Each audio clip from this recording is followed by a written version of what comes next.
Sveiki, esu Lietuvos sporto universiteto doktorantė Audronė Vizbarienė.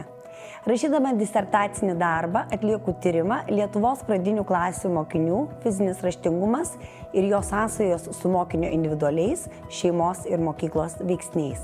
Tai pirmasis tokio pobūdžio tyrimas Lietuvoje, kurio metu bus naudojamas Kanados moksleivių populiacijoje validuotas ir patvirtintas fizinio raštingumo vertinimo instrumentas. Tyrimo dalyvių skaičius ribotas. Tik 10 mokyklų iš 10 Lietuvos apskričių bus kviečiamas dalyvauti šiame tyrime. Tai yra apie 1000 moksleivių besimokančių 2–4 klasėse. Noriu pakviesti jūsų mokyklą tapti šio tyrimo dalimi. Jeigu susidomėjote, rašykite man elektroniniu paštu audronė.vizbarienė@go.kauko.lt. Ačiū, kad bendradarbiaujate ir rūpinatės kokybišku vaikų ugdymu ir sveika jų ateitimi.